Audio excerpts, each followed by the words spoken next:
Please subscribe to my channel. This is my sincere request to you. My husband did not give his mistress. Ring, he handed her the key to the townhouse I secretly chose for our marriage right during our 10th anniversary gala before Boston's elite. I did not cry or make a scene. I just smiled, placed my gift on the property file and walked out. His greatest mistake was not the betrayal itself. It was using my financial records and digital footprint to build a home for another woman. My name is Harper Chapman. At 35 years old, I had spent a decade mastering the art of controlled variables. As the founder of Chapman Risk Advisory, my entire career was built on intellect, discipline, and the meticulous dissection of financial liabilities. I dealt in cold, hard data.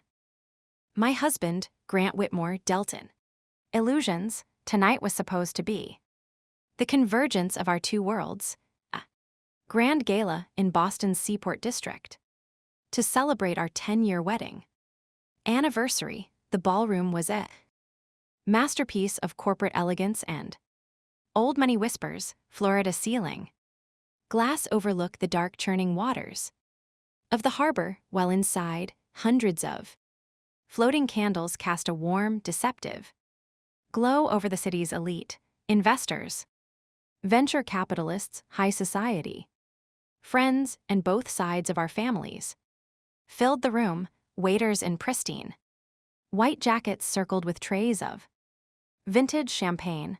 It was an expensive tableau meticulously curated to project an image of absolute invincibility. For 10 years, I had believed we were building an unbreakable partnership. I handled the foundation, ensuring our financial and professional bedrock was impenetrable, while Grant acted as the gleaming facade, securing flashy connections and delivering charismatic speeches that charmed investors out of millions. I stood near the ice sculpture, feeling the weight of the silver clutch in my hands. Inside it rested my anniversary gift for him, custom engraved fountain pen made of brushed platinum, intended to sign our next decade of shared triumphs. I watched Grant weave through the crowd. He was in his element, teeth flashing, clapping the shoulders of tech billionaires and real estate mogul. I felt a quiet, steady pride. 10 years we had survived the grueling early days of our respective startups, the sleepless nights, the relentless pressure of Boston's cutthroat business ecosystem. We had arrived when the gentle tapping of a silver spoon against a crystal flute echoed through the ballrooms. Hush fell over the crowd. Grant stood at the center of the low stage, adjusting his tuxedo jacket with that practiced effortless grace. The spotlight caught his profile, highlighting the sharp jawline and the charming smile that had initially drawn me to him a decade ago. Ladies and gentlemen, family, and esteemed colleagues, Grant began, his voice deep and resonant, expertly modulated to project both authority and warmth. 10 years, it is a milestone that demands reflection. A decade of growth, of navigating storms, of building something that transcends the ordinary. I offered a small, polite smile, expecting the narrative to pivot toward our shared history, toward the sacrifices we had both made. That was the script, that was the expectation.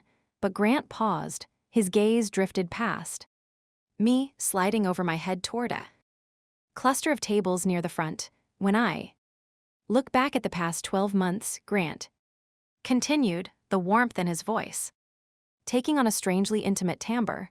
I realized that true success is impossible without someone who fundamentally understands your drive, someone who sees the architecture of your ambition and does not try to rein it in, but instead helps you build it higher. A subtle ripple of confusion moved through the crowd closest to me.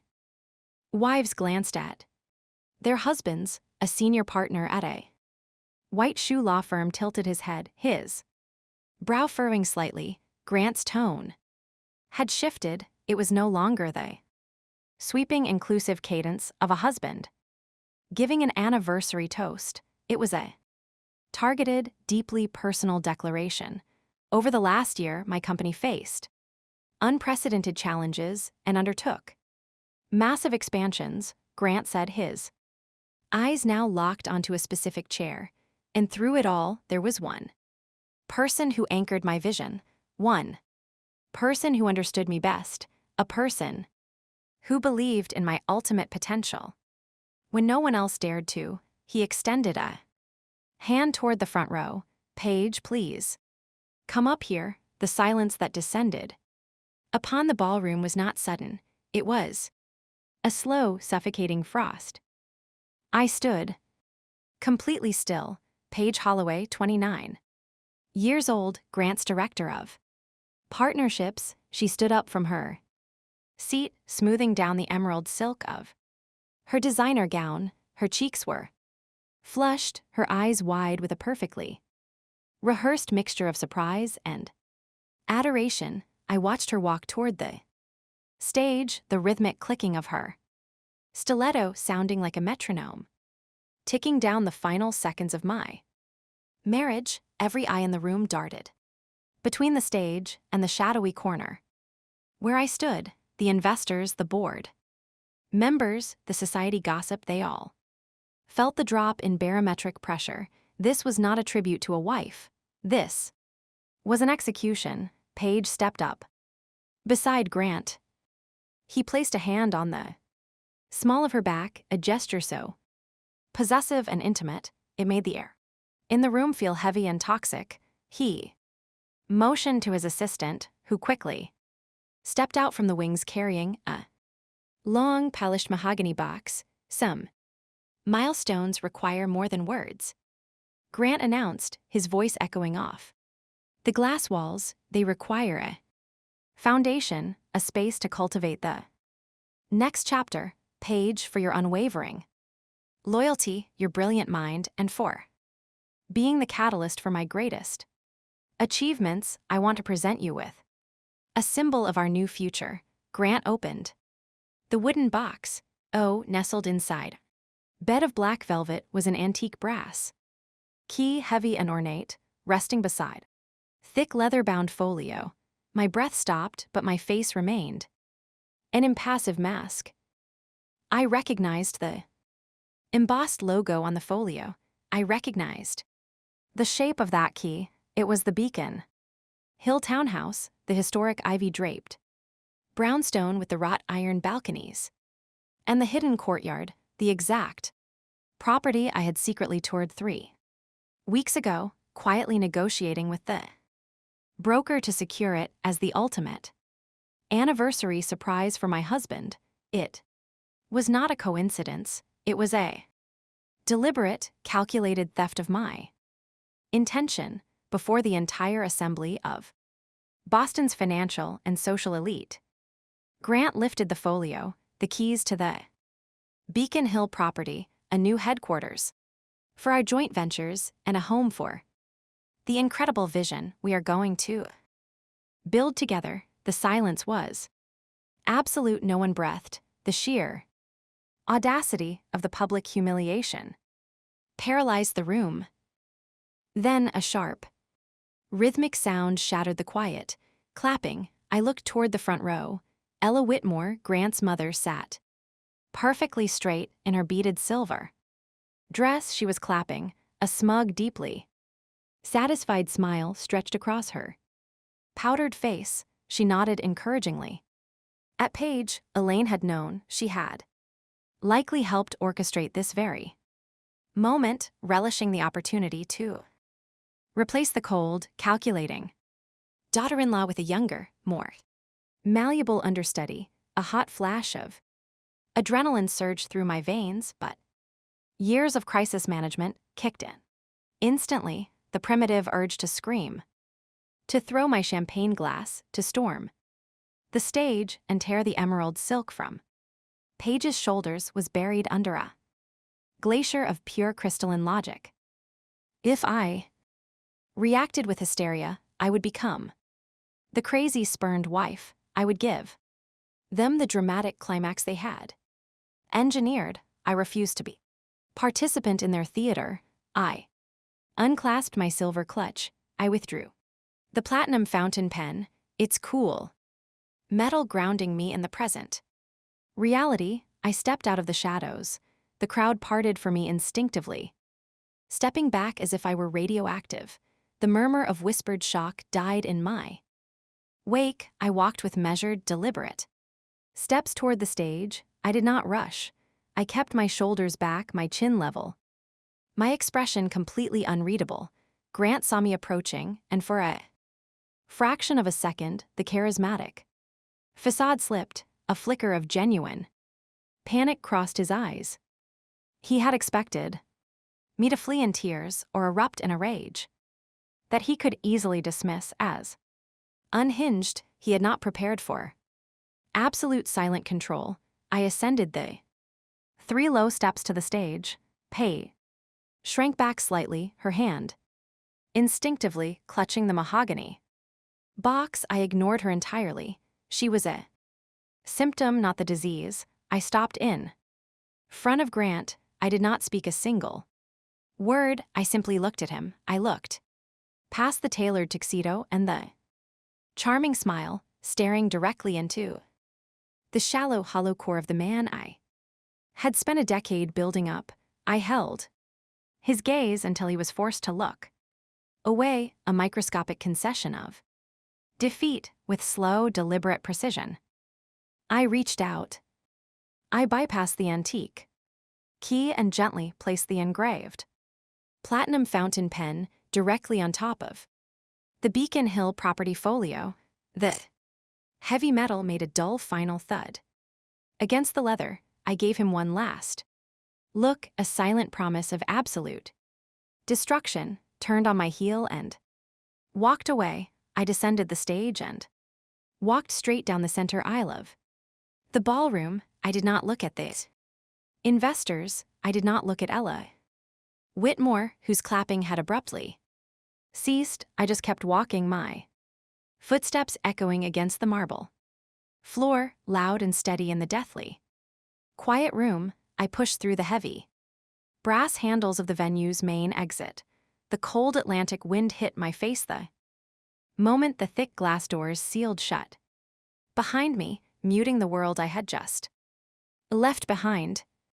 Standing alone under the harsh amber glow of the street lights, the reality of the night settled into my bones. My marriage had not ended because of a cliché office romance. It had ended because Grant had decided to weaponize his infidelity. He had turned his betrayal into a public exhibition designed to crush my dignity, elevate his ego, and establish his dominance before the very people I did business with. But as the valet pulled my car up to the curb, a different, far more dangerous thought crystallized in my mind. The Beacon Hill townhouse was expensive, millions of dollars expensive. Grant's personal liquidity did not match that purchase price. Without triggering alerts I would have seen, his greatest mistake was not the betrayal itself.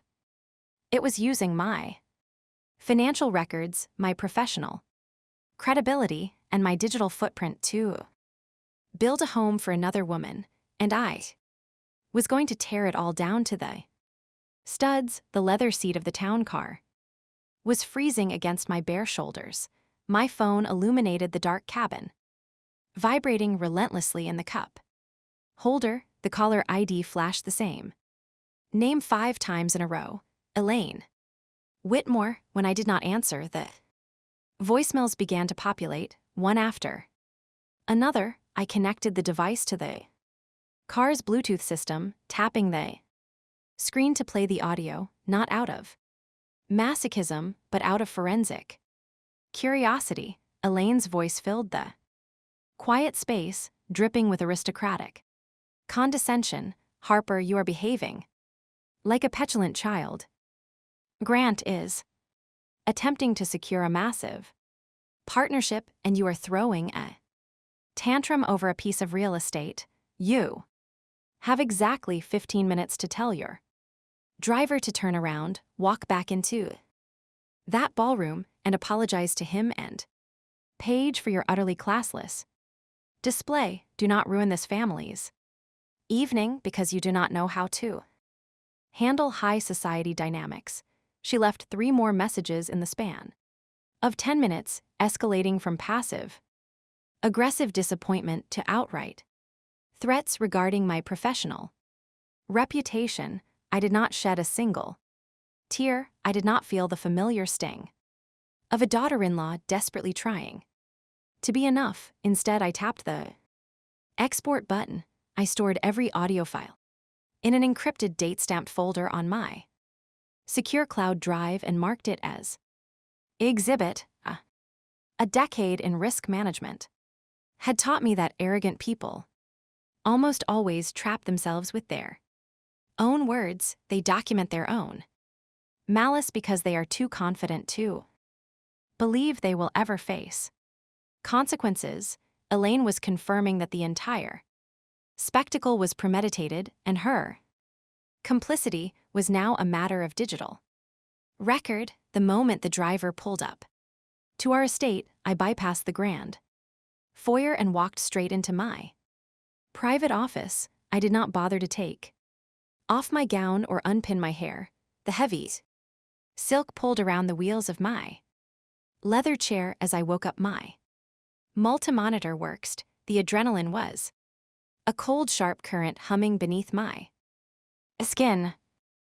I opened my encrypted browser and accessed our shared domestic server, bypassing the primary inbox and digging straight into the archived and filtered folders. Grant was sloppy. He relied on his charm to cover his tracks, rarely double-checking his digital exhaust.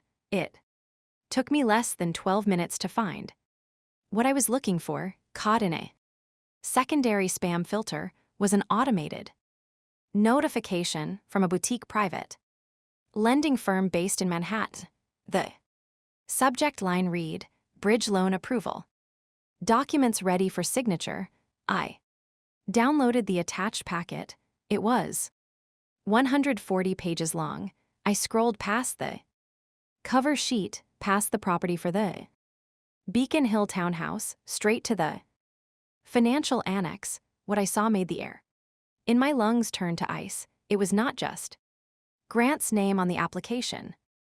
Attached to the underwriting file were my personal financial statements, my tax returns from the last 3 years, the profit and loss statements from Chapman, risk advisory, summaries of my diversified stock portfolios and municipal bonds. Grant had submitted a joint borrower application, utilizing my flawless credit score and substantial liquid assets to secure the loan. He was leveraging my hard-earned wealth to buy a multi-million-dollar love nest for his mistress, acting as though I had silently backed the transaction. He had essentially stolen my financial identity. I picked up my phone and dialed my private wealth manager. It was 11:45 at night, but a client of my tier did not wait for business hours. He picked up on the third ring. "Marcus," I said, my voice entirely devoid of inflection, "I need you to place an immediate hard freeze on all of my personal and business accounts, initiate a maximum level fraud alert across all 3 major credit bureaus, flag any pending inquiries, specifically anything related to real estate, bridge loans, or private equity lending. Harper, it is nearly midnight. Has there been a breach?" Marcus asked, his tone instantly shifting into crisis mode. "A massive one," I replied. "I also need you to sever all automated clearing house links between my accounts and Grant's personal checking. As of this exact second, he does not have authorization to move a single cent of my capital." I hung up and immediately dialed my corporate attorney, instructing him to draft a cease and desist regarding the unauthorized use of my company's financial data by any third-party lender. I was building a fortress, brick by brick, and I was locking Grant on the outside, but I was not finished. I opened the corporate expense portal for my firm. For years, Grant had carried a secondary corporate card for emergency travel and client entertainment when we co-hosted events. With 3 keystrokes, I revoked his access. I canceled the physical card, disabled the virtual numbers, and wiped the credentials from his digital wallet. Next, I went through every single shared financial platform, investment dashboards, mortgage portals, utility accounts. I stripped his phone number from the 2-factor authentication settings, replacing it with a localized authenticator app securely stored on my encrypted device. Finally, I quarantined every shared cloud folder that had even a remote connection to my company's proprietary data. I severed his digital limbs one by one. With the bleeding stopped, I needed to understand the scope of the infection. I pulled up the statements for our joint operational account, searching for the initial capital layout for the townhouse. To secure a property of that magnitude, massive earnest money deposit was required, usually 10% to 20% of the purchase price, but there were no massive withdrawals. Grant's personal checking showed no significant dips. The money had not come from him directly. I ran a script to scrape and categorize all outgoing wires from his business holding accounts over the past 6 months, buried beneath legitimate vendor payments and payroll distributions. I spotted a recurring anomaly, a series of wire transfers, each hovering just under the $50,000 mark, had been sent to an entity called North Anchor Consulting. It was a vague, meaningless corporate name, the kind used to camouflage Black Book expenditures. I cross-referenced the dates of those wires with the escrow receipt attached to the bridge loan packet. The timeline aligned perfectly. The earnest money had not been paid by Grant Whitmore, this husband. It had been routed through an obscure consulting payment, effectively laundering corporate funds to buy residential real estate.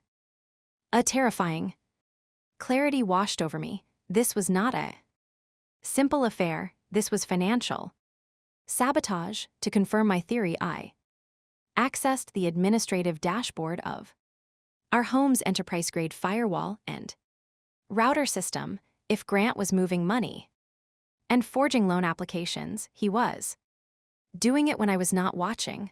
I pulled the security logs for the past 90 days, filtering for devices registered to him. The data populated instantly. There were dozens of encrypted sessions logged between 1:00 and 4:00 in the morning. I opened his shared calendar on my second monitor and aligned the dates. The midnight network access perfectly matched the nights Grant claimed he was out late hosting dinners for Tokyo investors or stranded at the office, running emergency strategy sessions. He had not been out at all. He had been sitting in his study 20 ft down the hall from where I slept, siphoning my data and building a shadow life on our network. I sat back in my chair, the glow of the monitors casting long shadows across the dark office. The digital blood splatter was everywhere. Any other wife might have printed the logs, driven back to the gala, and thrown the papers in his face. Any other woman might have demanded an explanation, screaming until her voice gave out, but that was not my protocol. Arguing with a narcissist is a waste of oxygen. Confronting a confident liar only teaches him how to hide his tracks better the next time. I looked at the intricate web of fraudulent loans, phantom consulting firms, and late night digital theft. Grant thought he had won. Tonight, he thought he had outsmarted me, publicly disarming me so I would be too humiliated to fight back. He believed I was just a wealthy, compliant wife who would eventually sign whatever papers he placed in front of me to keep the peace. I reached out and quietly closed the laptop. The room plunged into absolute darkness. My rule was simple. I would not say a word. I would let him bask in his fabricated victory. I would let him continue to lie, continue to spend, and continue to sign his name on fraudulent documents. I would give him all the rope he needed, allowing him to weave every single red thread until it formed a complete, inescapable map of his own destruction. The hunt had officially begun. The silence of my home office at 3:00 in the morning was absolute. The soft blue light from my 3 massive monitors washed over the mahogany desk, illuminating the digital autopsy I was performing on my husband's life. I had the name of the shell company, North Anchor Consulting. It sounded robust, dependable, exactly the kind of corporate entity that blended seamlessly into a quarterly expense report. But in the world of risk advisory, names meant nothing. Data was the only currency that mattered, because I had overseen the initial restructuring of Grant's firm 5 years ago. My administrative credentials for his enterprise software had never been revoked. He was always too focused on the spotlight to understand the plumbing of his own business. I bypassed the standard login portal and accessed the master ledger through the backend database. I queried the vendor database for North Anchor Consulting. The results populated in a neat chronologic spreadsheet. The company had no physical address listed, only a commercial mail receiving agency located in a strip mall in Delaware. There were no phone numbers, no names of managing partners, and no website linked to the vendor profile. It was a ghost. I opened the invoice history. Over the past 8 months, North Anchor had submitted 24 invoices. I scrutinized the line items. They billed for strategic demographic alignment, synergistic market research, and localized brand integration. It was pure corporate word salad. It was the kind of vague, intangible service that produced no physical deliverables, making it impossible for a casual observer to verify if any actual work had been performed. But it was the amounts that caught my attention. The numbers were remarkably precise.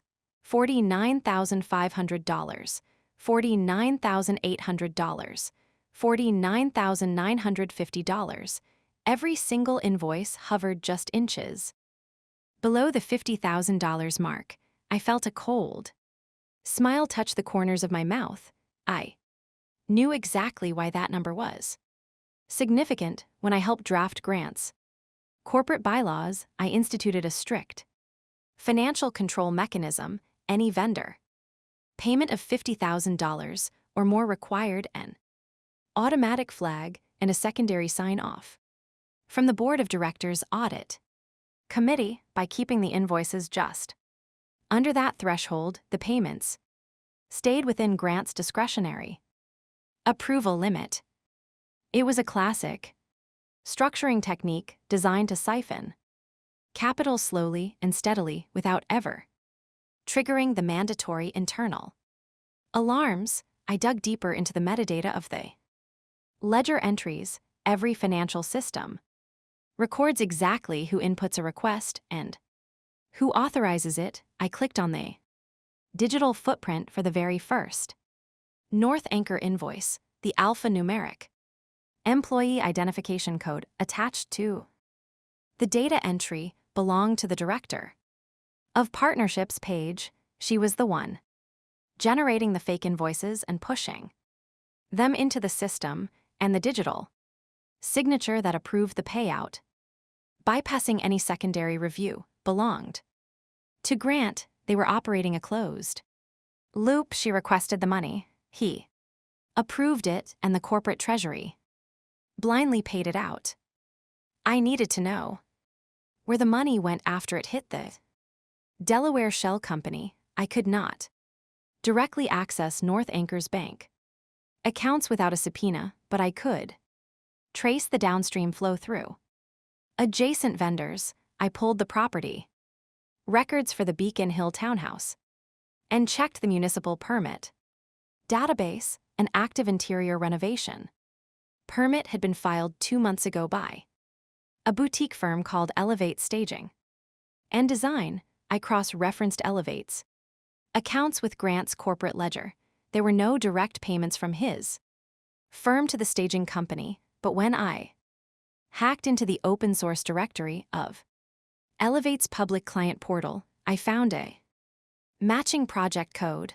The billing party for the Beacon Hill renovation was not Grant Whitmore, it was North Anchor Consulting. The pieces locked into place. With terrifying precision, Grant was taking money from his company's investors, routing it through fake invoices generated by his mistress, and using that stolen capital to buy imported rugs, custom cabinetry, and velvet drapery for their secret townhouse. I returned to the massive bridge loan packet I had intercepted earlier. Grant had submitted my personal asset reports to the Manhattan lender to artificially inflate his net worth and secure the financing, but there was a missing link. To process a loan of that magnitude, the lender required verified digitally signed tax transcripts. I downloaded the original PDF file of the loan application and opened the advanced document properties. The visible text can be manipulated, but the hidden metadata embedded in the file's code is an immutable fingerprint. The author tag had been scrubbed, but the device identifier remained intact. It was a unique alphanumeric string representing the specific machine used to compile and sign the document. I logged into my home's commercial internet router and ran a search for that specific machine address against our historical access logs. The system returned a match. The device was connected to our guest wireless network. On a Tuesday afternoon, it had remained connected for exactly 3 hours and 45 minutes. I leaned back in my chair, the leather creaking softly. The quiet room. Grant was in Chicago. That Tuesday, I was downtown at my office. The house had been empty, or so I thought. Grant had given her the security gate code. Paige had been inside my house. She had sat in my living room, perhaps drank from my glacier, connected to my network, and meticulously compiled my private financial life to fund her own future. She had stolen my digital identity from the comfort of my own sofa. I opened a new tab and accessed the human resources directory for Grant's firm. I needed to establish the exact timeline. I scrolled through the personnel announcements until I found the press release detailing Paige's promotion. She was elevated to the role of director of partnerships exactly 8 months and 12 days ago. I checked the state registry records for Delaware. The articles of incorporation for North Anchor Consulting were filed exactly 14 days after her promotion. The first fraudulent invoice was submitted to the Treasury Department. Just 10 days after that, the picture was complete. This was not a cliché story of a successful man buying his mistress diamond tennis bracelets with his year-end bonus. This was an organized, systemic embezzlement operation. Grant had weaponized his authority and pay had acted as his willing accomplice. They had constructed a sophisticated machine to defraud his investors using fake vendors and falsified sponsorship files. It was wire fraud. It was corporate malfeasance on a federal level. If this were simply an affair, the worst Grant would face was a bitter divorce and a division of assets, but this was a crime. When this detonated, the blast radius would decimate everything connected to him. The board of directors would fire him, the investors would sue him, and the regulatory agencies would dismantle his life piece by piece, and I absolutely refused to let Chapman risk advisory become collateral damage. I did not reach for my phone to call him. I did not draft an angry text message. Confronting him now would only give him the opportunity to destroy the evidence, delete the servers, and concoct a plausible defense. Instead, I opened a heavily encrypted, off-the-grid communication channel that connected directly to the general counsel of my own firm. I began to type, my fingers flying across the mechanical keyboard with cold, ruthless efficiency. The subject line read, highly confidential. Anticipated legal exposure regarding Whitmore Holdings, immediate action required. I drafted a comprehensive legal memorandum. I instructed my counsel to immediately sever any remaining advisory contracts we held with Grant's firm. I ordered the creation of a strict legal firewall, completely isolating our corporate assets, our intellectual property, and our client lists from any entity associated with my husband. I directed my team to prepare a preemptive audit of our own books, ensuring that not a single cent of Chapman money had accidentally commingled with the North Anchor fraud. I hit send. The message encrypted and vanished into the digital void. I had secured my perimeter. I had protected my life's work. I looked at the folder on my desktop, now overflowing with system logs, metadata, reports, and fraudulent invoices. Townhouse was not a gift.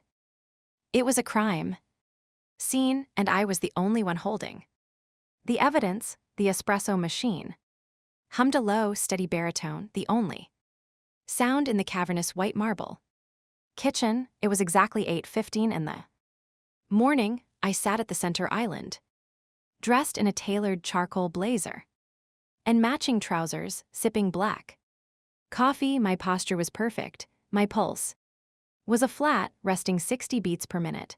The heavy oak front door slammed shut, sending a faint vibration through the floorboards. Heavy, hurried footsteps echoed across the herringbone hardwood, growing louder until Grant rounded the corner. His tuxedo from the previous night was gone, replaced by a bespoke cashmere sweater and designer denim, but his face carried the frantic, tight expression of a man who had just hit a brick wall at full speed. His jaw was clenched so tightly, a vein throbbed near his temple. Turn them back on, Grant demanded, not as a greeting, but as a command. He threw his leather wallet onto the marble island. It slid across the smooth surface and hit my coffee saucer with a sharp clatter. Turn the cards back on right now, Harper. I took a slow sip of my coffee, letting the silence stretch. I did not look at the wallet. I just had to leave Paige sitting at a table at Contessa in the Back Bay because my corporate platinum card was declined for a $200 breakfast. He snapped, his voice rising in pitch, entirely shedding his polished gala persona. Do you have any idea how humiliating that is? The waiter looked at me like I was a tourist. I had to call my assistant to wire funds directly to the restaurant manager. You need to stop acting crazy and fix this immediately. He was pacing now, running a hand through his perfectly styled hair. He was waiting for me to yell. He was waiting for the emotional explosion he thought he had earned the night before. I have a massive public relations crisis to manage this morning because you decided to stage a dramatic walkout. Instead of playing your part, Grant continued, adopting the smooth, persuasive cadence he used to negotiate with hostile board members. You are blowing the entire presentation out of proportion. The key handover was brand storytelling. It was a visual metaphor. For our investors, the Beacon Hill property is not a personal home, Harper. It is a hospitality asset. It is a staging ground for executive retreats and high-yield client acquisitions. It has absolutely zero personal significance. I placed my coffee cup down. The ceramic clicked against the saucer. The quiet sound seemed to freeze him in place. I did not offer a rebuttal. I did not tell him how insulting his brand storytelling excuse was. I simply reached into the leather portfolio resting beside my elbow and withdrew a stack of meticulously organized papers. I slid the first document across the island. It was the printed bridge loan application, opened directly to the page where my personal tax identification number and liquid asset summary were listed as the primary guarantor. Grant looked down. The color began to drain from his face, leaving a sickly ashen undertone beneath his expensive tan. I slid the second document forward. It was a printed spreadsheet highlighting the network access timestamps cross-referenced with his alleged business trips, proving the precise moments my digital security was breached from within our own walls. Finally, I placed the third piece of paper on top.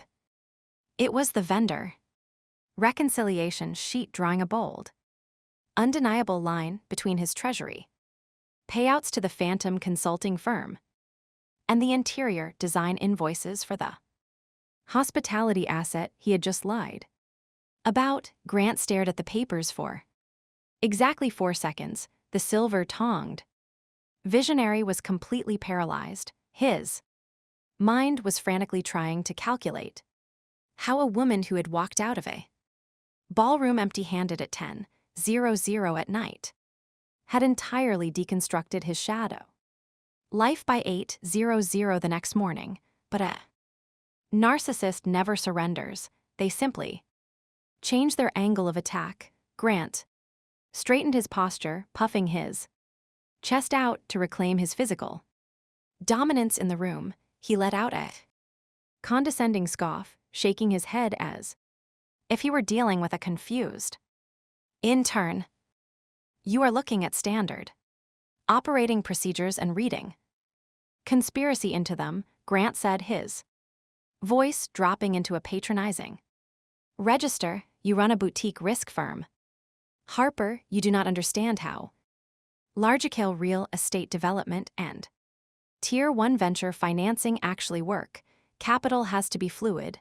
We use vendor structuring to expedite project timelines without getting bogged down in red tape. It is standard industry practice. If you actually understood the mechanics of my business, you would not be sitting here playing detective with my expense reports. Good morning. The sharp aristocratic voice sliced through the kitchen. I did not flinch. I did not even turn my head. I knew the cadence of those footsteps. Ella Whitmore had let herself in through the side garden entrance, holding a designer handbag. Like a weapon, she walked directly to her son, placing a protective hand on his cashmere-clad arm, positioning herself as a physical barrier between us. I warned you, Grant, Ella said, her eyes narrowing as she looked at me. I told you this is what happens when you marry a woman who treats a marriage like a balance sheet. Look at her sitting there like a block of ice. No tears, no heartbreak, just calculating her next Move, Ella took a step closer to the island, her chin tilted up in absolute defiance. You brought this entirely on yourself, Harper. You are too cold. You are too rigid. You gave this family nothing but your ambition. You pushed an incredibly driven, passionate man into the arms of a woman who actually knows how to admire him. Paige understands how to nurture a man of Grant's stature. You only know how to audit him, and now, instead of reflecting on your own failures as a wife, you are throwing a tantrum and freezing his accounts like a spiteful child. I let her speak. I let her fill the room with her venom. Every single word Elaine uttered was a gift. She was proving beyond a shadow of a doubt that the Whitmore family was not horrified by the betrayal. They were not ashamed of the public humiliation they had inflicted upon me. They were only shocked and offended that I had not immediately dropped to my knees and accepted my designated role as the collateral damage in Grant's grand narrative. Grant, bolstered by his mother's aggressive defense, leaned over the marble island. The charming mask was entirely gone, replaced by a cold, venomous sneer. Listen to me very carefully, Grant warned, his voice a low, dangerous whisper. You are going to unlock my accounts and you are going to destroy whatever paranoid files you think you have compiled. If you dare to make a scene out of this, if you even think about going to my board or my investors, I will crush you. I will spin a narrative so fast your head will spin. I will tell the entire financial district that the pressure of running your little agency has caused a severe mental breakdown. I will tell them you are unstable, clinically paranoid, and suffering from delusions driven by baseless jealousy. I will make sure every single client you have doubts your sanity before lunch. You will be ruined. He stood up straight, crossing his arms, waiting for my capitulation. He truly believed he had the upper hand. He believed his charisma and his family's societal weight could bulldoze over my data.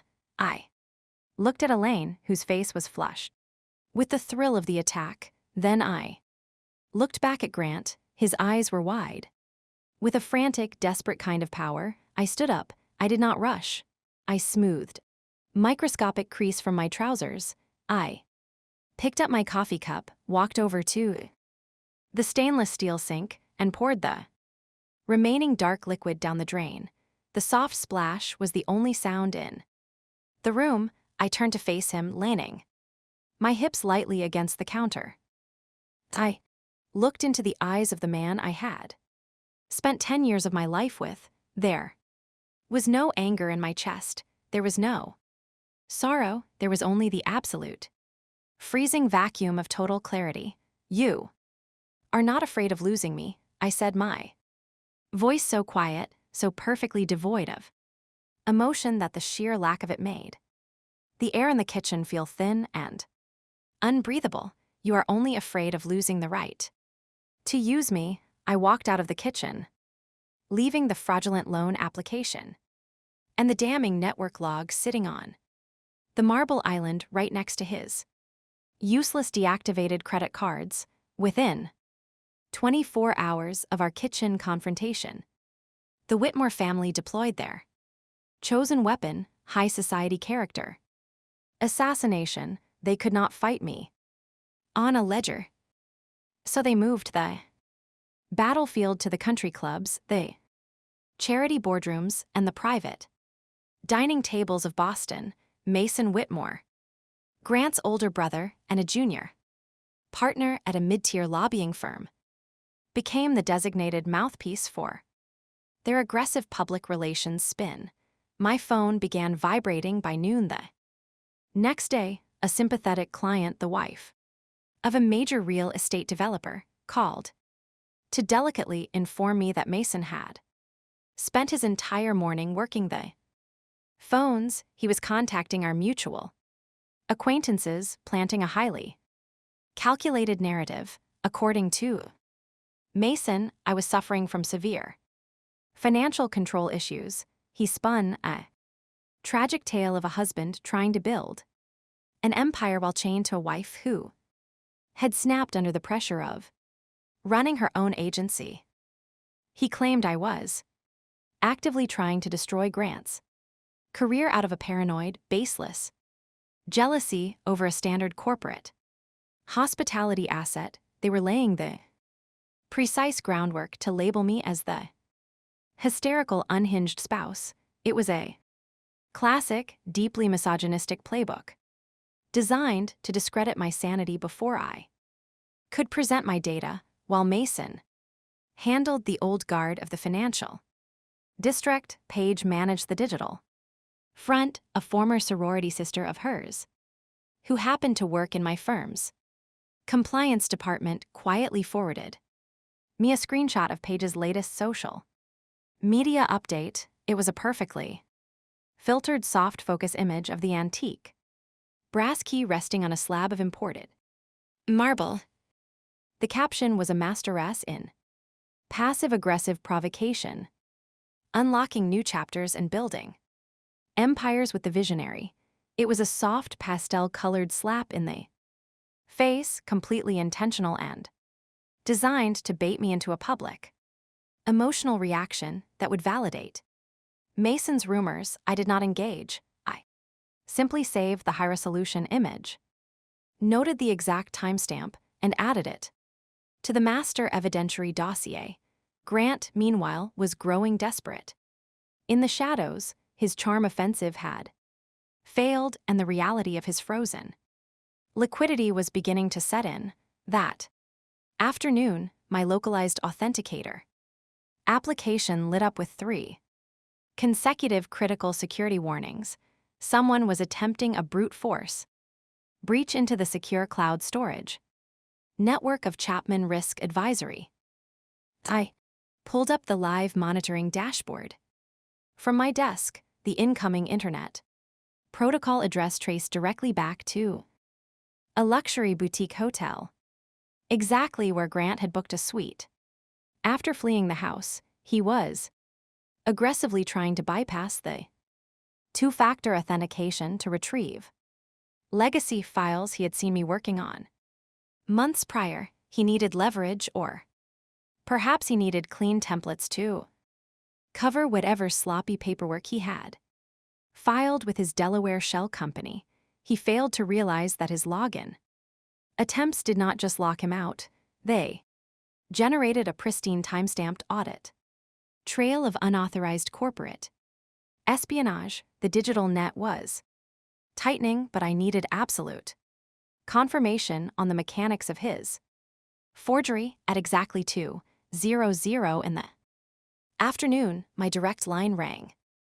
It was the senior forensic investigator from the Manhattan Private Lending Institution.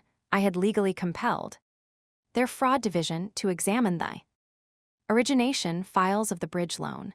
The investigator sounded incredibly tense, the tone of a man realizing his firm had underwritten a massive liability. He confirmed that the electronic signature stamped across the joint borrower agreement was not a fresh cryptographic hash. It was a pixel for pixel duplicate, illegally lifted and pasted from a comprehensive life insurance packet I had routed through our home network exactly 1 year ago.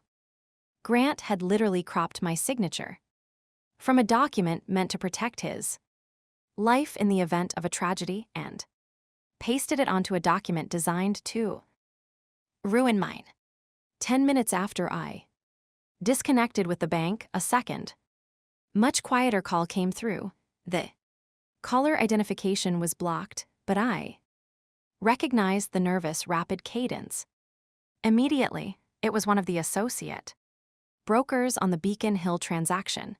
He was terrified of being implicated in a federal wire fraud investigation and was desperately looking for a lifeboat. Speaking in a hushed whisper, the broker confessed that the entire purchasing Process had been highly irregular. Grant had relentlessly pushed for an expedited closing window of under 14 days, when the brokerage's compliance officer had requested the standard legally required proof of funds to verify the origin of the massive earnest money deposit. Grant had turned completely hostile. He had threatened to pull the entire deal and ruin the firm's reputation in the city if they did not push the paperwork through immediately. The broker was handing me the timeline of Grant's panic.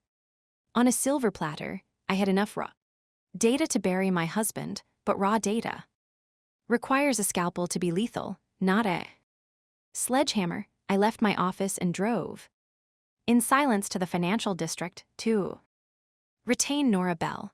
Nora was a legendary white-collar litigation attorney. She was a woman who practically lived in tailored black suits and possessed a terrifying reputation for letting arrogant executives talk themselves directly into a federal indictment. She did not yell, she did not posture, she just listened, waited, and struck when the target had exhausted all their lies.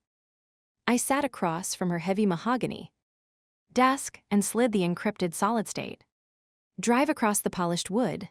I systematically laid out the architecture of the shell company, the structured invoices, the loan application, and the network access logs. Nora plugged the drive into her secure terminal and spent 20 minutes reading the files in absolute, unbroken silence. When she finally looked up, her expression was completely neutral, though a dangerous intelligence gleamed in her eyes. "You have him dead to rights," Nora said, her voice a low, growly hum. "If we send this dossier to his board of directors right now, he is terminated by the end of the business day. The lender will pull the financing, and the authorities will freeze his assets." But I asked, knowing she saw the flaw in a rapid execution. "But that is too clean," Nora replied, leaning back in her leather executive chair.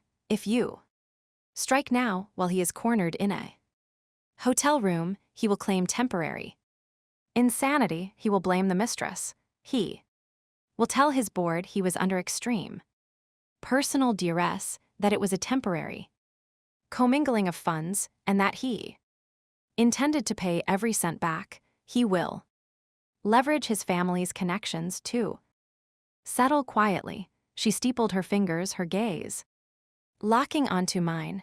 "We do absolutely nothing today. Do not send the memo. Do not file the injunction. Let his brother keep making those pathetic phone calls.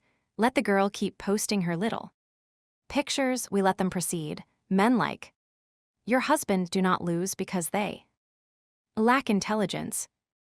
Harper, they lose because they are absolutely convinced they are still winning. We need him to commit further. We need him to take this stolen asset and publicly bind himself to it in front of witnesses. He cannot buy off." I understood her strategy instantly. It was the exact philosophy I applied to severe risk assessment.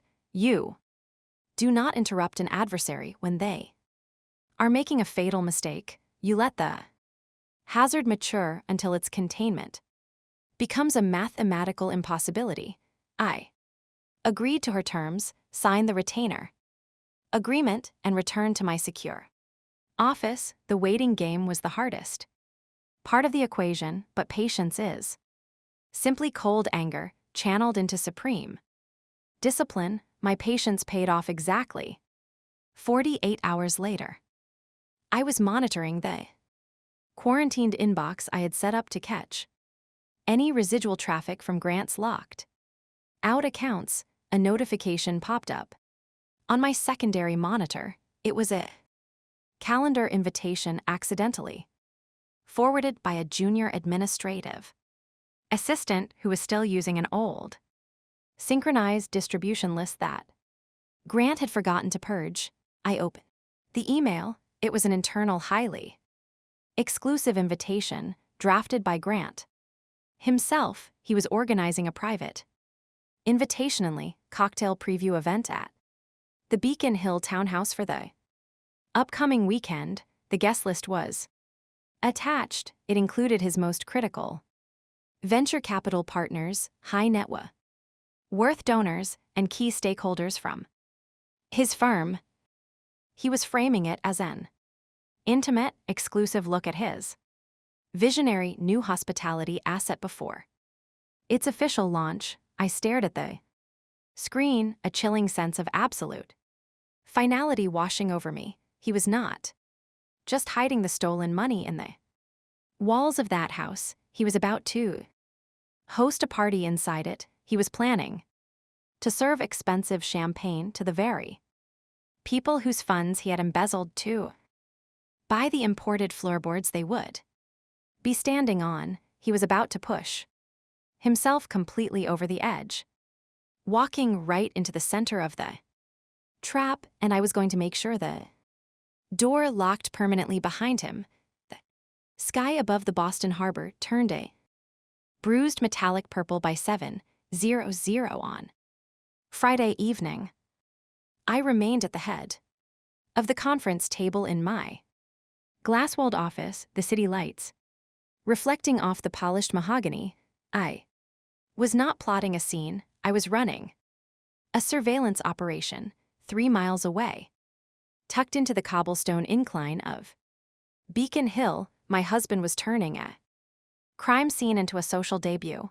Using his executive privilege, Grant had orchestrated a semi-private cocktail reception at the townhouse. He built it as an exclusive preview for Tier 1 stakeholders and select venture partners, framing the property as the crown jewel of his firm's new hospitality initiative. In reality, it was a coronation. It was the official introduction of his new life, funded entirely by my credit and his company's stolen capital. I did not drive to the property. I did not stand on the sidewalk in the freezing wind, staring up at the glowing windows like a discarded wife. I sat in a perfectly climate-controlled room and watched the entire evening unfold in high definition. Through a stream of encrypted messages, my first informant was the property's private concierge, a man I had tipped very generously during my initial secret tour of the building. He texted me a series of photos from the lobby. They showed Paige standing at the base of the grand staircase, wearing a backless ivory dress, holding a glass of vintage champagne. She was playing the role of the visionary hostess, greeting investors with a practiced, breathless charm. Hovering just behind her right shoulder was Elaine, my mother-in-law, held a crystal flute, nodding approvingly at Paige's interactions, visually vetting the new daughter-in-law and signaling to the old money guests that this transition carried the family's official blessing.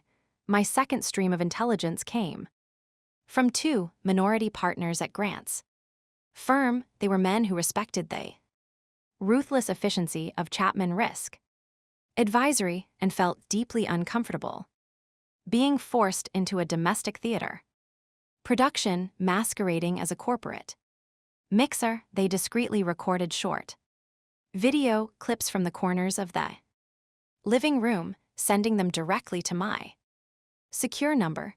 I expanded a video on my central monitor. The camera panned across the parlor. I recognized the hand-knotted Persian rugs, the mid-century modern velvet sofas, and the towering arrangements of white orchids. They spread on the dining table featured imported caviar, artisanal cheeses, and cases of Bordeaux. To the untrained eye, it was a spectacular display of Grant's impeccable taste and endless resources, but my eyes were highly trained.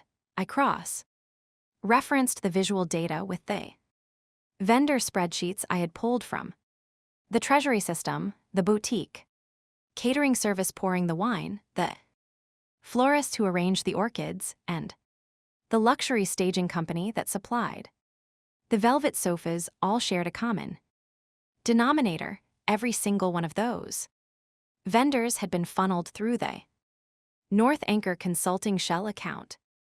Grant was not just hiding his embezzled funds in the walls of the townhouse, he was physically serving the stolen money on silver platters to the very people he had robbed. As I cataloged the vendor violations, a new alert flashed on my screen. It was an encrypted email originating from a burner address, but the sender identified himself immediately in the first line. It was a junior accountant from Grant's finance department. He was a 24-year-old kid who had realized he was being used as a pawn in a federal crime and wanted to secure immunity before the ship sank. Attached to the email was a compressed folder containing 6 portable document format files. I opened them one by one. They were internal Treasury requisition forms, all bearing Grant's digital signature. But it was the timestamps that made my blood run. They were dated for the morning immediately following the anniversary gala. The junior accountant explained in the body of the email that Grant had stormed into the office at 9:00 that morning, demanding the creation of retroactive invoices to cover massive gaps in the hospitality budget. He was desperately trying to patch the holes in his ledger, backdating expenses to justify the sudden drain of capital. This revelation shifted the entire paradigm. The gala had not been a moment of reckless, impulsive ego. The backdated invoices, combined with the months of shell company transfers, proved that Grant had meticulously planned the entire sequence. He had spent half a year building the townhouse as a prop. He had orchestrated the public key handover to maximize my humiliation, intending to blindside me so completely that I would be too broken to look at the math. He wanted to elevate Paige publicly while leaving me holding the financial bag. I picked up my phone and dialed Nora Bell. She answered on the first ring. I am sending you a locked data packet, I told her, my voice echoing slightly in the empty boardroom. It contains live footage from the property, vendor cross references, and a sworn statement from a whistleblower in his accounting department with backdated invoices. I need you to initiate a strict chain of custody protocol immediately. Hash every single file, log the metadata on a secure server. I want an immutable digital fingerprint on every piece of evidence so that when this detonates, no one on his legal team can ever claim we fabricated or tampered with the timeline. Understood, Nora replied, the sharp clicking of her keyboard audible through the speaker. I am locking it down now. The file integrity will be bulletproof. I hung up and returned my attention to the incoming media. One of the minority partners had just sent a new minute-long video. The camera was angled low, capturing Grant standing by the marble fireplace. He was holding court with 3 senior venture capitalists, his face flushed with wine and absolute arrogance. I turned up the volume on my speakers. The ambient noise of the party faded into the background as Grant's voice cut through the audio track. It is a minor adjustment period, Grant was saying, waving his hand dismissively as one of the investors quietly asked about the sudden public shift. Harper is a pragmatist. She is emotional right now, sure, but she understands leverage. I have the papers drawn up. She will have to sign them by the end of the week. He took a sip of his wine, leaning casually against the mantelpiece. He smiled a terrifyingly confident expression that made my stomach turn to ice. She will sign. Grant reiterated, his voice dripping with condescension, because at the end of the day, Harper cares about her little agency more than anything else. She is terrified of public conflict. She does not want a war in front of the board. She will take the quiet exit. I pause the video. Grant's smiling face froze on my high-definition screen. He thought my silence was surrender. He mistook my tactical withdrawal for cowardice. He truly believed that I was so afraid of damaging my professional reputation that I would quietly absorb the financial ruin and the public humiliation just to avoid a boardroom confrontation. He was using the very people in that room, his board, his investors, his partners, as a shield, assuming I would never dare to breach the perimeter of his professional sanctuary. I closed the laptop with a definitive snap. Grant was right about one thing. I did care about my agency. I cared about the spotless reputation I had built over 10 grueling years, but he was catastrophically wrong about my fear of a war. I stood up, adjusting the cuffs of my silk blouse. I looked out the window at the sprawling grid of the Boston financial district. He wanted to play his final hand, using his board of directors as leverage. I decided right then that I would grant him his wish. The final act of this marriage would not take place in a therapist's office or across a kitchen island or through passive-aggressive legal letters. It was going to happen in his sanctuary. It was going to happen under the fluorescent lights of an executive boardroom, right in front of the very people he was using to legitimize his betrayal. I was going to let him build his throne out of stolen money, and then I was going to burn the entire building down while he was sitting on it. By Monday morning, the digital landscape of my husband's impending ruin was fully mapped out. Across the walls of Nora Bell's secure conference room, we had spent the entire weekend tearing North Anchor Consulting down to its absolute foundation. What we uncovered was not simply a convenient shell company used to hide a mistress. It was a masterclass in corporate audacity and systemic fraud. The entity possessed 0 actual personnel. Its entire digital footprint consisted of a single poorly coded landing page, populated with stock images of generic glass skyscrapers and mission statements. That meant absolutely nothing. The registered corporate address was not a prestigious suite in a financial hub. It was a commercial mailbox at a discount, situated between a dry cleaner and a fast food in suburban Delaware. But the registered agent who signed for that obscure mailbox was not a phantom. Nora utilized her firm's proprietary investigative databases to pull the state tax registry. The agent was listed as the sole proprietor of a tiny, relatively unknown public relations agency operating out of Brooklyn. I recognized the name immediately from the extensive background check I had run on my husband's new partner. The registered agent was Paige's former college roommate. This singular data point changed the entire narrative. The 29-year-old woman was not merely an opportunistic beneficiary of a wealthy man's stolen capital. She was a fully integrated operational linchpin.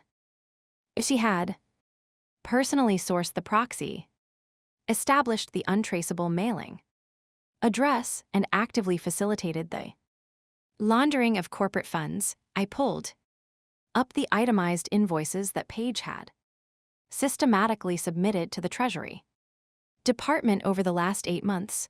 I placed them side by side on the glass table with a separate, much thicker stack of documents I had extracted from the public relations archives of my husband's firm. This second stack consisted of formal, highly detailed funding proposals he had personally presented to a major urban conservation fund. Earlier that year, he had spearheaded a high-profile philanthropic initiative designed to revitalize historic low-income districts across the city, successfully raising millions donor capital. I grabbed a red marker and began drawing bold lines between the two sets of documents. The language was not just similar, it was identical. Entire paragraphs describing synergistic community development, architectural heritage preservation, and structural modernization had been lifted verbatim from the philanthropic proposals and pasted directly into the fraudulent North Anchor invoices. The reality was nauseating. He had not just stolen from his wealthy venture capitalists, he had actively diverted charitable donor funds meant for community revitalization and used them to buy antique brass fixtures, imported Italian marble, and premium catering services for his private exclusive preview party. He had turned a celebrated philanthropic initiative into a personal slush fund to finance his infidelity. But the final discovery of the morning was the one that turned my cold, calculated anger into a lethal, unwavering focus. I was reviewing the extensive vendor compliance packet he had submitted to his internal audit committee to originally approve the shell company as a legitimate payee to successfully bypass the mandatory due diligence checks. A new vendor must demonstrate a verifiable history of industry stability and corporate backing embedded deep within that portable document format. File right on page 42 was a document that made the breath catch in my throat. It was a comprehensive capability deck belonging to my own agency. It was a slightly older version dating back, but it contained all of our proprietary risk assessment methodologies, our highly confidential client success metrics, and my own detailed professional biography. He had quietly slipped my company's pristine credentials into the appendix of the North Anchor application. He had deliberately commingled our brands, using my flawless professional reputation and the heavyweight authority of my firm's name to guarantee the approval of his fraudulent shell company. He had effectively and without my knowledge made my agency an unwitting guarantor for his federal embezzlement scheme. Nora stood on the opposite side of the glass conference table, her arms crossed tightly over her tailored black Azad. She looked at the red lines, connecting the fake invoices to the stolen donor funds, and finally at my compromised corporate deck. This is no longer just an ugly high net worth divorce, Nora stated, her voice dropping into a register of absolute terrifying gravity. This has crossed the threshold into federal criminal territory. Once this information leaves this secure room, the blast radius will be catastrophic. You are looking at an immediate emergency intervention by his board of directors. The corporate liability insurers will freeze all operational capital. The private lenders will call their multi-million-dollar notes due immediately and within 72 hours. State and federal financial regulators will be tearing his entire life apart. She leaned forward, placing both hands flat on the cold glass. If we file the injunction right now, today we win, but it will be incredibly messy.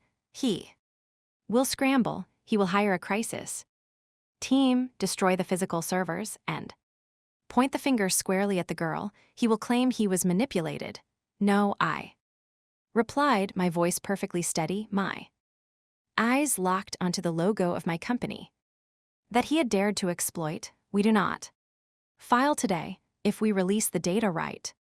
Now he will claim ignorance, he will. Say it was a massive clerical error. Terrible misunderstanding orchestrated. By an overzealous subordinate, I want him to own every single syllable of it. I want him to look his board in the eye and legally bind himself to this lie before we drop the floor out from under him. I pulled my heavily encrypted cellular phone from the pocket of my blazer to successfully spring a trap of this magnitude. The prey must fundamentally believe they are the ones setting the parameters. I opened my direct message thread with him. For 3 entire days I had completely ignored his frantic threats and his brother's aggressive public smear campaign. Now it was time to play the exact role they had scripted for me. I needed to be the exhausted, broken wife who simply wanted the nightmare to end. I began to type carefully, selecting every word to project defeat. I am exhausted. The rumors your brother is spreading are actively damaging my firm. I do not want a public war. I am willing to meet privately to discuss a quiet settlement. I will withdraw my security holds on the accounts and step away from the charity boards provided we can handle this discreetly, and you immediately terminate the public character assassination. I stared at the glowing text on the screen. It was the perfect concession.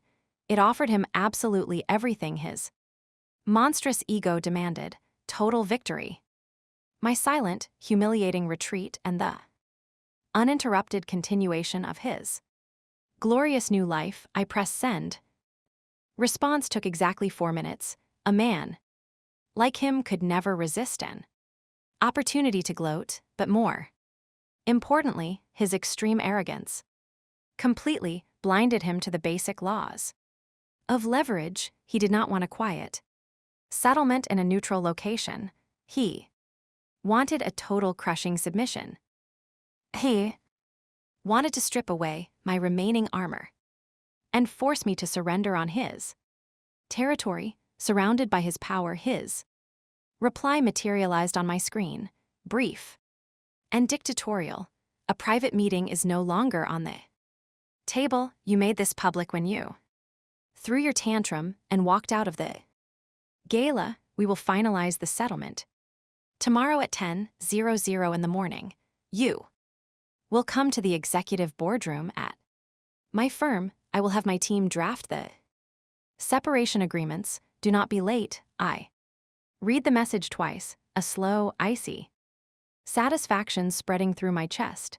He had taken the bait flawlessly by demanding the meeting take place in his corporate headquarters. He was ensuring that the final confrontation would occur precisely where his professional authority was absolute.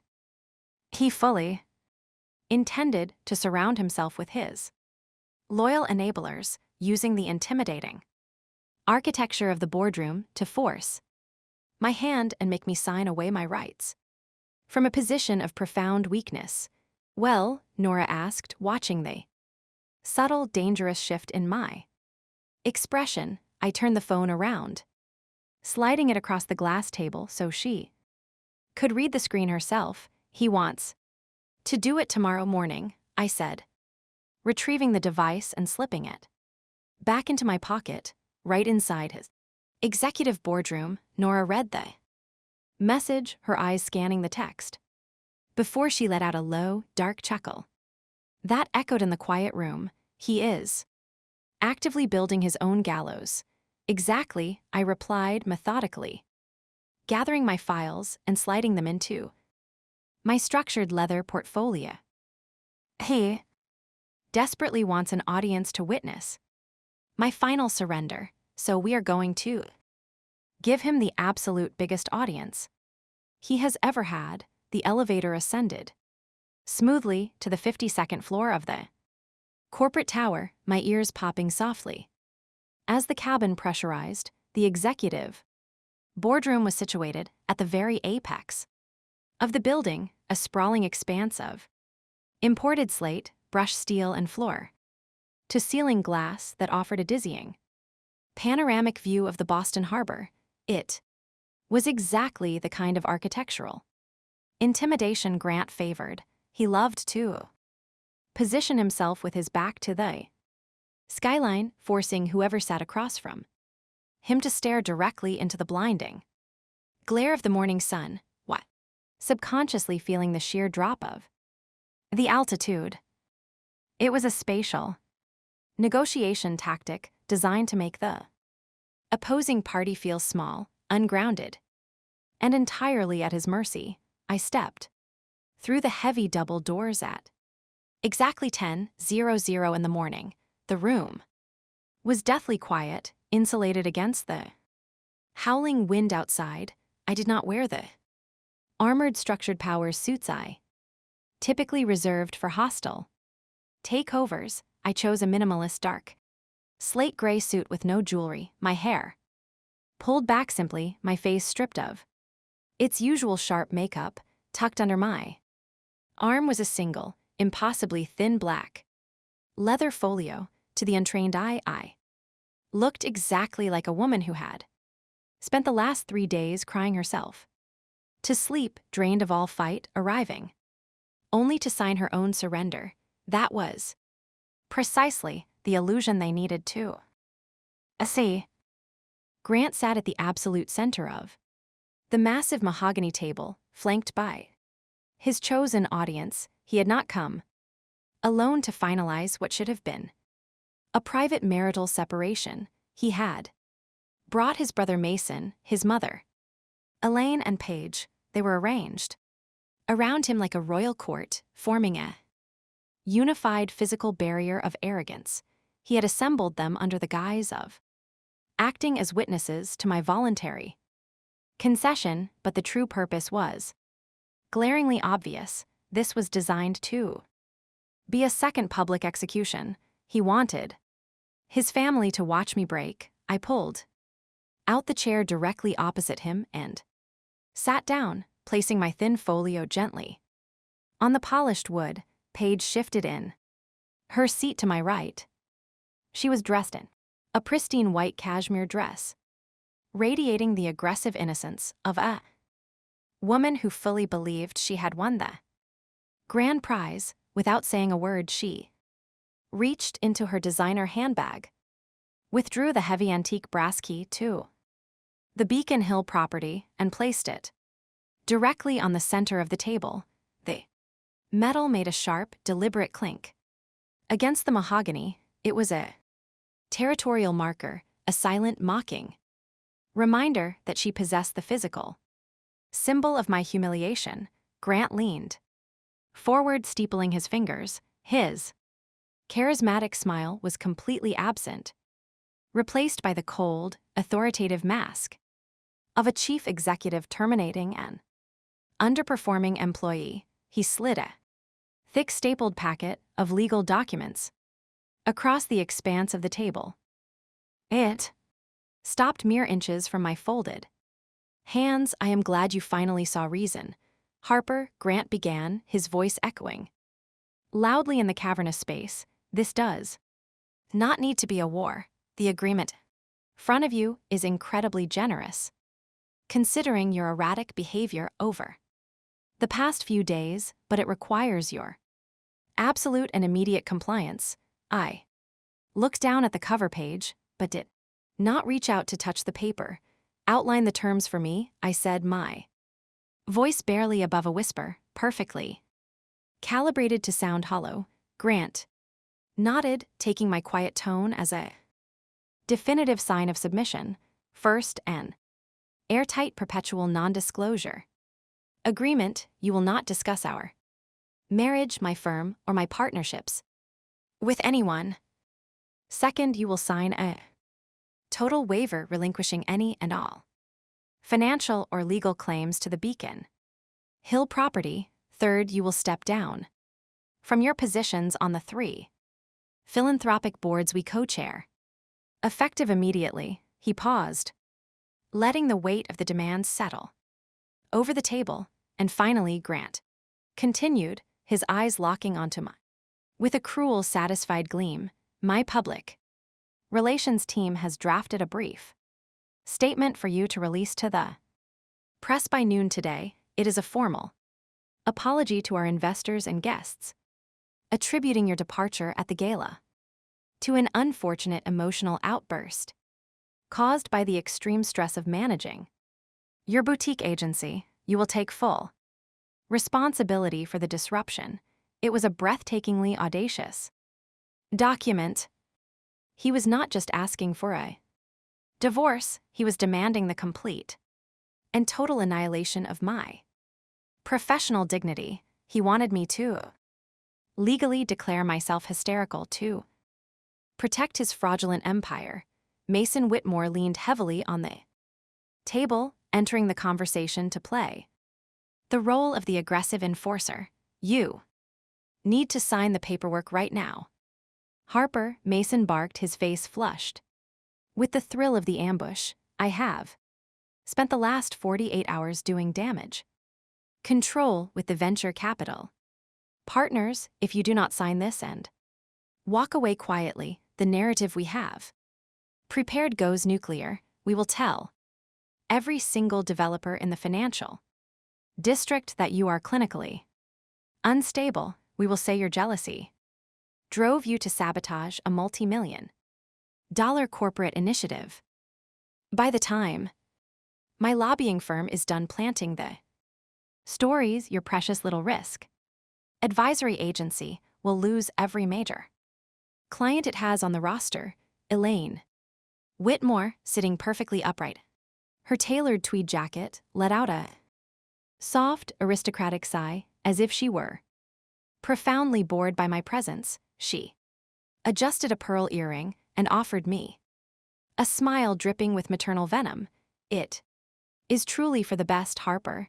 Elaine purred, her tone laced with a sickening kind of pity. You were never truly suited for the magnitude of the world Grant is building. You are too rigid, too analytical. You lack the warmth and the supportive grace that a man of his incredible ambition requires to thrive. Paige understands how to cultivate his greatness. You should just be grateful. We are allowing you to leave with your private accounts intact. Take the graceful exit, dear. Do not embarrass yourself further. I sat in absolute silence. I did not defend my agency to Mason. I did not respond to Elaine's pathetic, outdated insults. I did not even look at the brass key resting in front of Paige. Instead, I looked at each of them one by one. I cataloged Mason's sweaty desperation, Elaine's hollow elitism, Paige's manufactured innocence, and finally Grant's blinding, catastrophic narcissism. I looked at them the exact same way I looked at data points on a risk assessment matrix. I was mentally exact, waiting for the final configuration to lock into place. They were so loud. They were so desperate to project power that they completely failed to realize they were sitting in a soundproof room, actively confessing to extortion. Grant tapped a silver pen against the top of the settlement agreement, growing impatient with my silence. We do not have all morning, Harper. I have a board meeting in 45 minutes to formally approve the new hospitality budgets. Pick up the pen and sign the document. I finally moved. I did not reach for his silver pen. I slowly reached out and placed my hand flat on top of the incredibly thin leather folio I had brought with me. I let my shoulders relax, straightening my spine until my posture was absolutely perfect. The illusion of the broken, defeated wife evaporated from the room in a single terrifying second. The temperature in the boardroom seemed to plummet. Mason stopped leaning on the table. Elaine's smug smile faltered. Grant's eyes narrowed, a microscopic flicker of confusion breaking through his authoritative facade.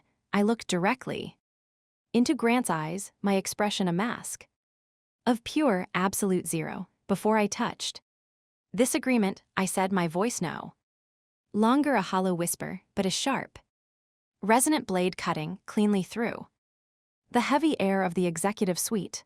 I have exactly one question for you, Grant, and I want you to answer it clearly. For the record, I let the silence stretch for 3 agonizing seconds, ensuring that every single person in the room was hanging on my next breath. Are you absolutely sure? I asked, pronouncing every single syllable with lethal forensic precision.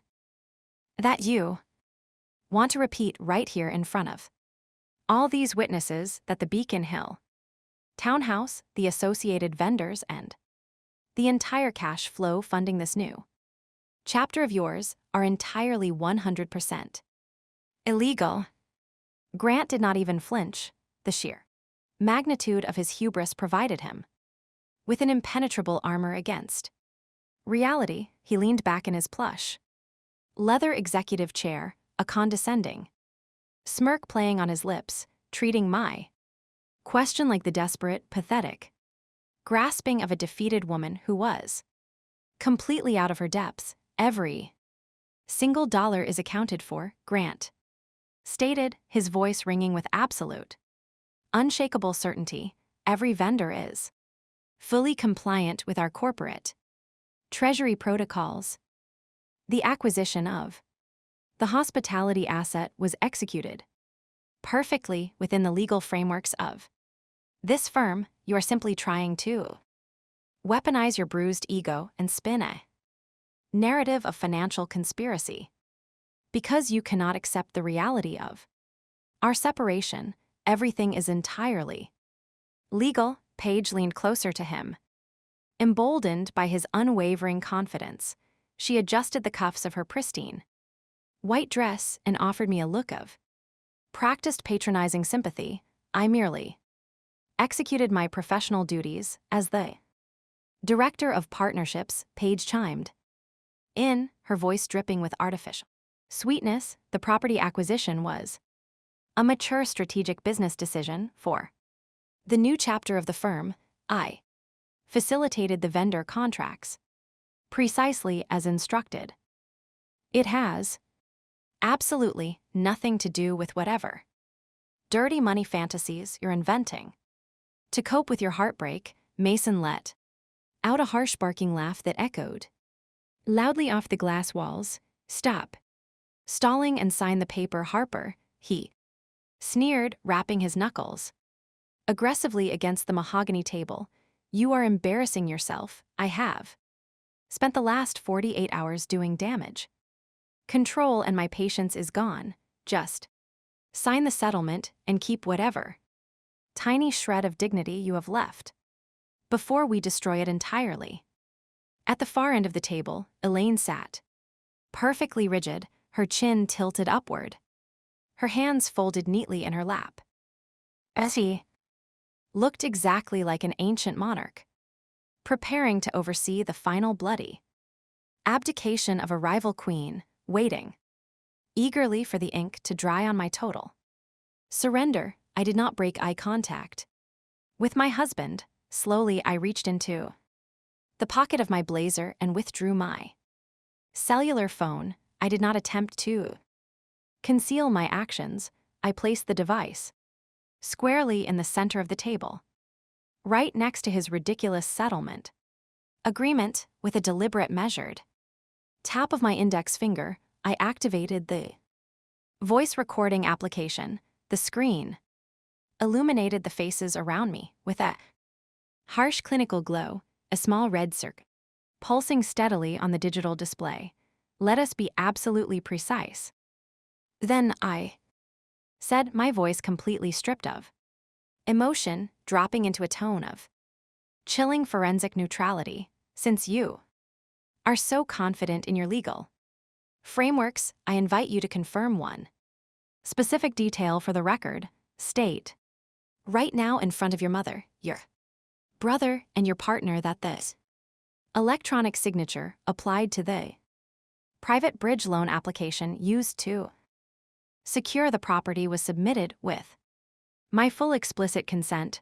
The pulsing red light of the recorder should have been a massive screaming warning sign to any rational human being. Any decent corporate lawyer would have thrown themselves across the table to silence the device, but Grant was completely intoxicated by his perceived dominance. He saw the recording device not as a trap, but as my pathetic attempt to salvage a moral victory for my future divorce attorney. He wanted to crush me so completely that he would happily lie on the record just to prove his absolute power over the narrative. You knew about the financing from the very beginning, Grant declared, leaning into the microphone, his voice booming with fabricated authority. We discussed the asset allocation months ago. You gave me full authorization to utilize our joint portfolio for the underwriting process, and you approved the digital signatures. You are only changing your story right now because your feelings are hurt and you want to cause a scene to punish me. You consented to every single signature and every single vendor. The trap was Azad. The jaws had snapped shut. He had just committed federal perjury, fraud, and misrepresentation on a crystal clear high-def audio file completely. Voluntarily, I unclasped the thin black leather folio resting in front of me.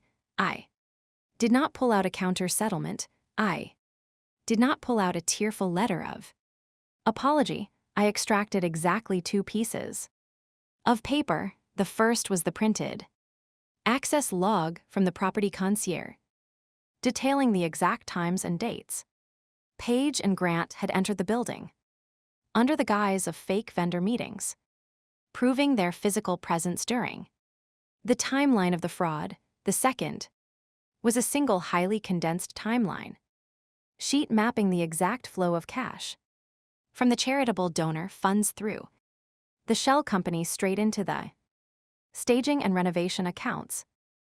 I placed the 2 sheets of paper face up on top of his settlement agreement. It was my final warning. It was the absolute last opportunity for him to look at the data, read the vendor names, and realized that he was walking blindfolded into a minefield of his own creation. Grant actually scoffed. He glanced down at the papers, but his extreme arrogance prevented him from actually absorbing the catastrophic information printed on them. His ego rationalized the evidence in real time, convincing himself that these were simply isolated documents I had somehow scavenged. A weak, pathetic intimidation tactic from a woman who lacked the courage and the capital to actually use them. Instead of panicking, he grabbed his heavy silver pen.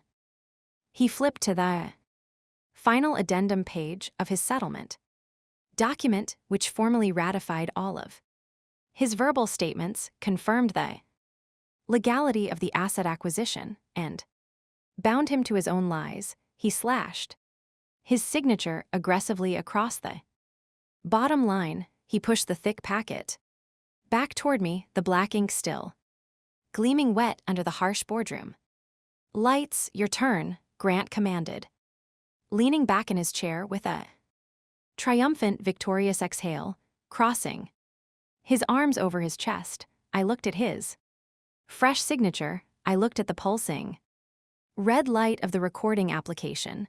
I reached out and stopped the recording. The red light vanished. I picked up my phone, sliding it smoothly back into my blazer pocket.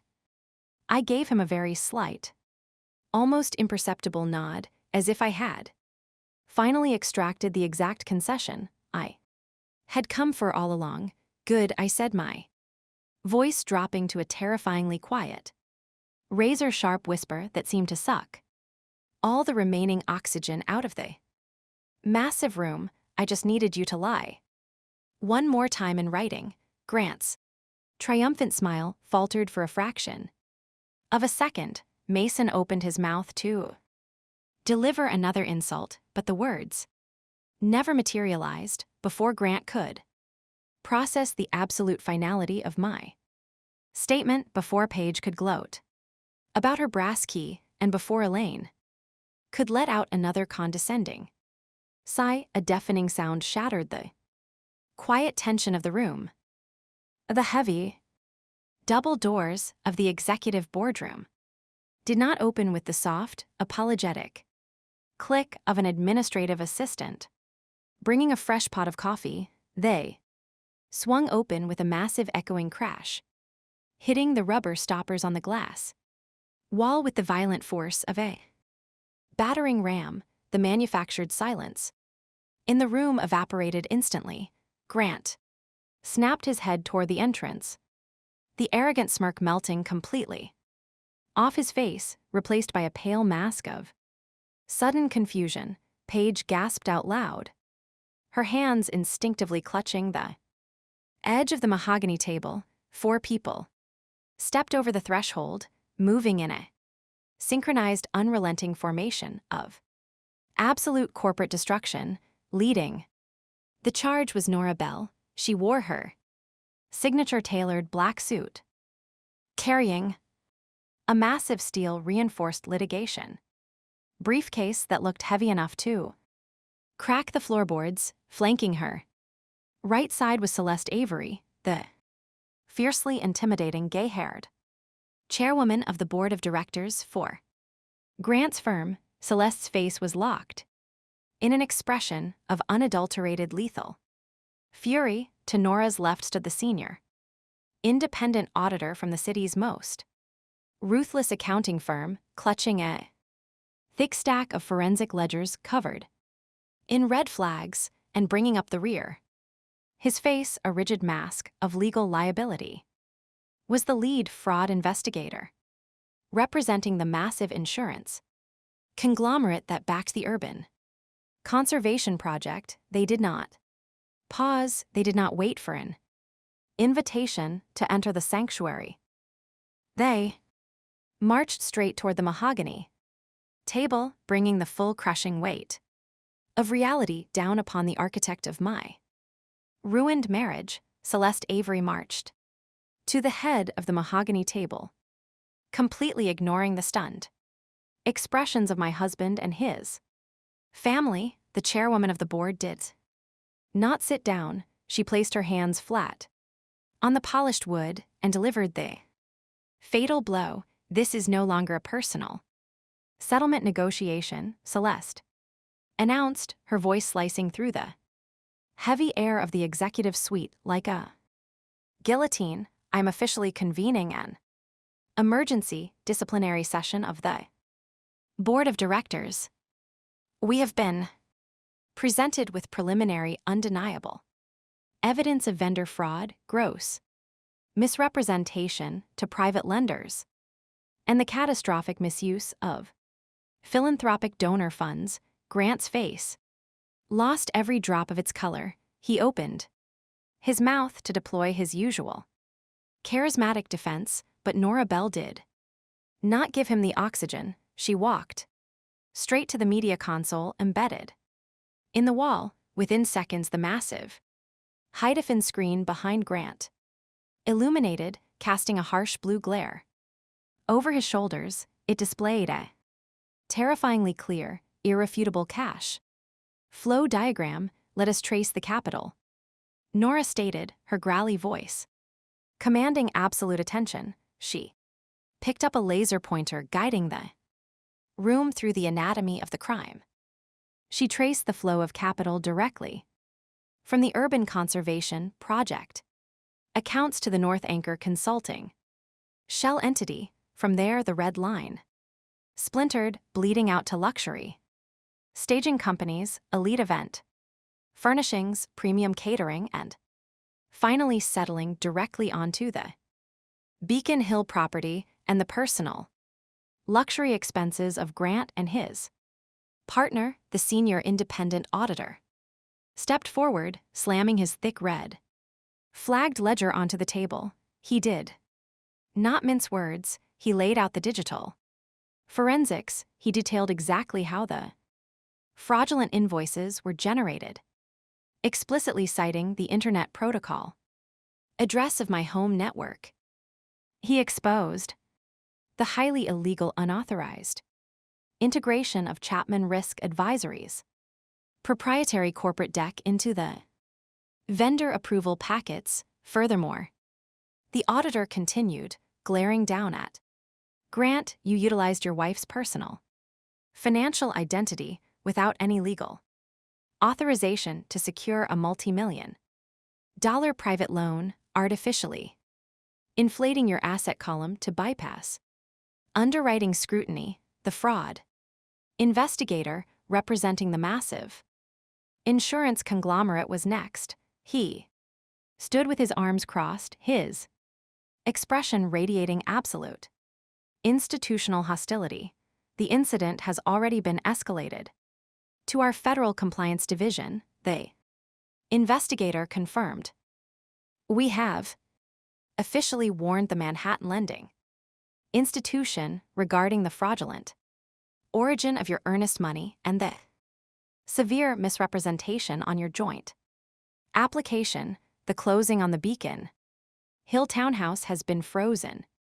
Immediately, the capital is locked. The walls completely collapsed. The brilliant, visionary executive vanished, leaving behind nothing but a terrified, cornered thief. Grant panicked. His survival instinct overrode any lingering loyalty or manufactured romance. He spun around in his plush leather chair and pointed a trembling finger directly at Paige. She did this, Grant stammered, his voice cracking, entirely shedding his polished baritone. She was the director of partnerships. She is the one who sourced the vendors and managed the regional accounts.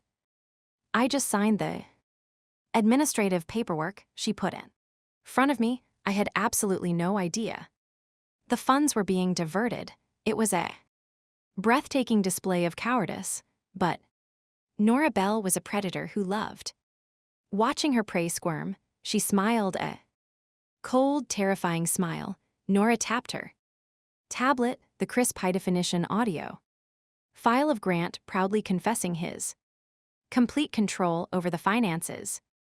During our kitchen confrontation played over the boardroom surround sound speakers as his own arrogant voice echoed off the glass walls. Nora tossed the printed login logs, the internal Treasury emails, and pointed directly to the settlement agreement Grant had aggressively signed exactly 3 minutes ago. Paige was the first to completely shatter the illusion of her triumphant new chapter evaporated. Her pristine white cashmere dress suddenly looked like a straitjacket. She burst into hysterical tears, her hands covering her face, the polished, confident persona dissolving into pure, unadulterated terror. He told me to do it, Paige sobbed, her voice echoing shrilly in the room. She pointed right back at the man she had proudly stood beside at the gala. He gave me the paperwork. He told me to input the invoices and told me not to ask too many questions if I wanted to step into the life he promised me. Mason Whitmore physically backed away from the table. His face was devoid of color, his mouth clamped completely shut.